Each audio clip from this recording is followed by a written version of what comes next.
Welcome in, everybody, to the JAKIB Halftime Show. A crazy first half of this NFC Championship Game, and the Philadelphia Eagles holding a big lead going into halftime. It's 27-15, a 12-point lead, and the Eagles are in control just in that they get the ball here after the end of the first half. So they will get the second half kickoff.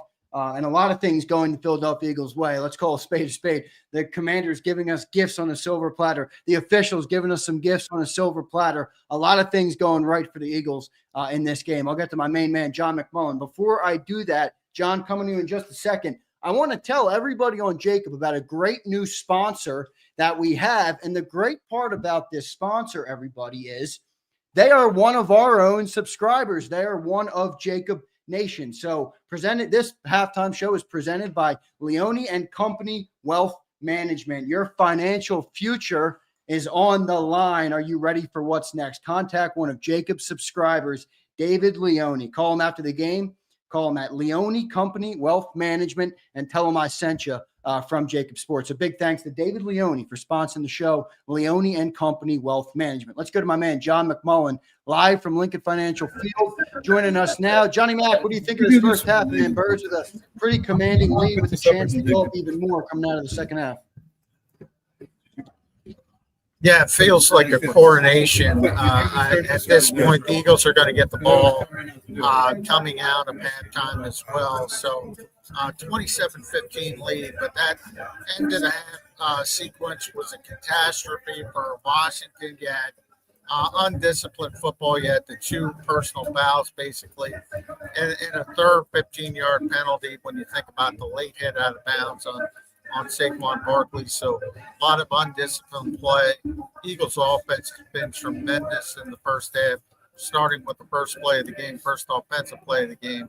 Saquon takes that to the house, but also a ton of big-time throws by Jalen Hurts, who has looked really, really good in this game.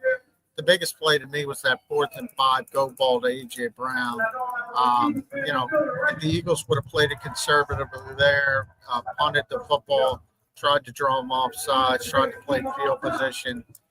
You're in the NFC Championship Game. I've talked about that all week. And if you go back to that first drive, Dan Quinn goes for it, converts 2 4th downs, then he takes the field goal on the 4th and 3. I thought that was a really bad decision. And the Eagles seized the moment, went for it, turns that into a touchdown. But overall, the offense as a whole, Washington only stopped Philadelphia once in the first half, and that was the missed Jake Elliott field goal. So the Eagles' offense has been dominating. I don't think that slows down in the second half, and 30 minutes away from New Orleans. John, I'm going to go down a road that you never go down, but boy, I never want to hear an Eagle fan cry about officials again, John. We're getting the better of some of these calls, man, in this game. John, I want to ask you about Saquon Barkley, man. First play from scrimmage to the freaking house, got 2 first-quarter touchdowns. Just couldn't script it up any better, the start for the Eagles, man. Yeah, it really was. The Eagles went under center, little sort of misdirection pitch play. A.J. Brown got a block on the outside, Jordan Lott as well. And Saquon does what he does. Had the big spin move, broke about 2-3 tackles downfield, and took it to the house. And you felt, you're like, Washington got the ball first. They had an 18-play, 54-yard drive. And you think about all that took for Washington to go down the field, those 18 plays, such a long drive, and then they settle for that field goal on 4th and 3. The Eagles get the ball. They take one play to go 60 yards. That's one of those things where you look up and go, oof, this is going to be a tough day. And it's turned out to be that kind of tough day for the Washington defense. The Washington offense has moved the football pretty effectively. Well, you talked about 2 turnovers. Again, that end of half sequence, not only did you have all the penalties, and by the way, you're saying the Eagles got there. Those were all legitimate calls.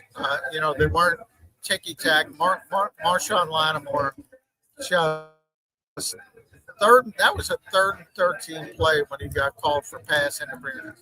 And it was pass interference in the end zone. That sets up a tush-push touchdown. And then John, I hate about it, though, because John, here's what I don't like, though. This is what I don't like. They let him maul Dallas Goedert on the play before, setting a precedent that they're going to let him be physical in the end zone. And Devontae Smith had a clear chance to catch that ball. It was way less of a PI than it was on Goddard on the play before. And then the Saquon Barkley running out of bounds. I mean, look, you don't have by the way, that's the best player in the league lunging forward for more yards, and you're not allowed to touch him. 1 foot out of bounds. That was just an egregious call by the officials there. Well, Dallas Goedert play should have been a PI. So you start to look at yourself and say, those Washington cornerbacks had a really terrible sequence at the end of that half. And they're supposed to be good players, and they're supposed to be helping them win the game. And they probably lost the game for them, to be honest. When you're panicking in those situations, the Eagle scouts always talk about calmness with defensive backs. And I remember going back to the draft, and that's what they talked about. That's what they liked about Quinyon Mitchell, Cooper DeJean, their calmness in those types of situations. Here you have a veteran player like Lattimore is doing the exact opposite. Now, the rookie's on the other side, so maybe that's more explainable. But still, I mean, again, you're on the road in the NFC Championship game. If you play like that, you're going to lose. And that's what's going on to Washington right now. Yep, John, just last question, man. Eagles get the ball out of the half here. They get a chance to really put the pressure on Washington. How do you expect this second half to go, Johnny Mac? Yeah, I don't know with Dan Quinn. I don't know what you can dial up defensively other than aggression and cross your fingers. They've had a little bit of success with the blitz. As I said, they have not been able to stop the Eagles at all in the first half offensively. And Jalen, we've been weeks and weeks. Well, he's cooking today. He's getting some big time throws, yes, showing some confidence. And you add Saquon Barkley to that. Pick your poison. This is what we expected to see out of the Eagles offense. And we're seeing it in the NFC Championship game. If you sell out to stop Saquon Barkley, you're having real-time effectiveness going to A.J. Brown, Devontae Smith. If you sell out to double those guys, all of a sudden Saquon's going to gash you. Good luck, Dan Quinn, in the second half. Yeah, no doubt about it. John, thank you for joining, man. We'll talk to you on the post-game show after. All right, brother? All right, thanks, Zander. That's John McMullen joining me live from Lincoln Financial Field. Philadelphia Eagles are in control, everybody, in this game, and I'm wondering why Eagles fans have a hard time admitting it. If you're mad at me for saying that the refs made some crappy calls, then you are now forbidden on the JAKIB Sports chat from crying about officials ever again, okay? Because it's very easy for me to be upset when they don't give the calls to us and then acknowledge when they give us a gift. We got the best running back in the NFL.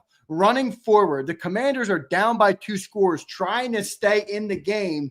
And Saquon takes 1 step out of bounds and it gets hit, and the refs act like he was over sitting on the bench. I'm like, man, he's the best player in football. You got to hit him. But I know you guys don't want to admit that. I'll easily admit that. Eagles are major beneficiaries of some of these calls. And then that pass interference in the end zone.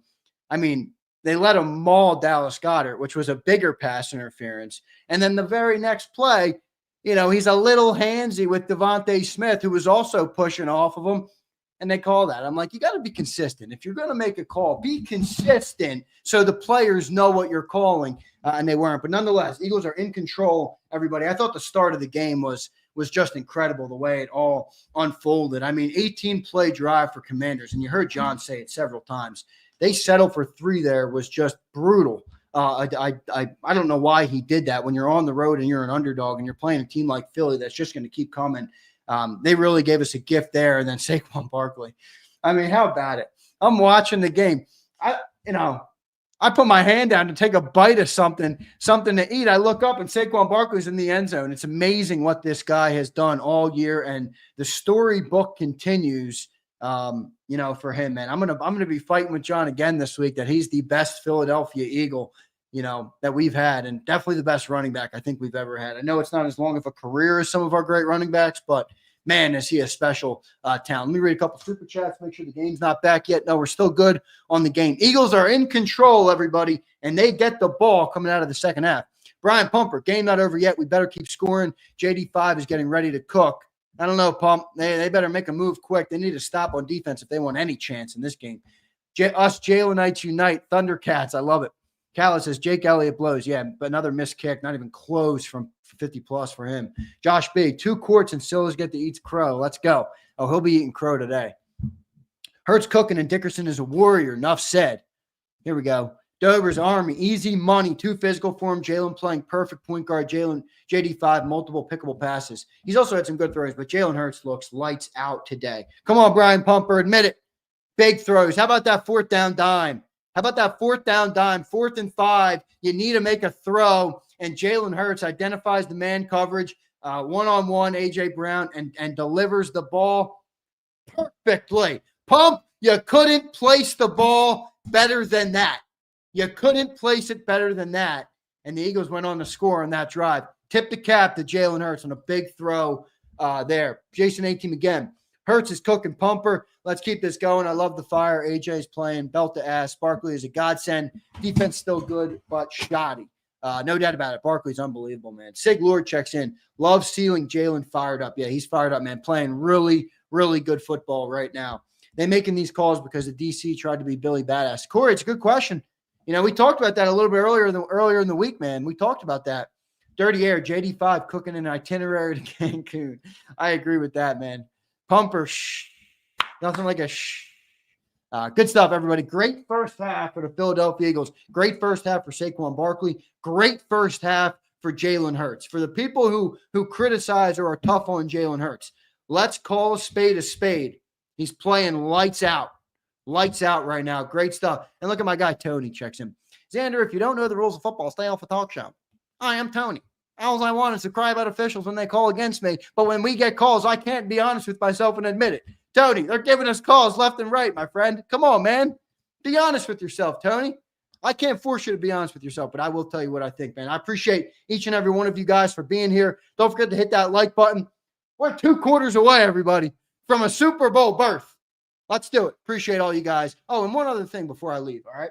I do want to give you guys I want to give another plug to this great sponsor because I think the people in the chat will appreciate this.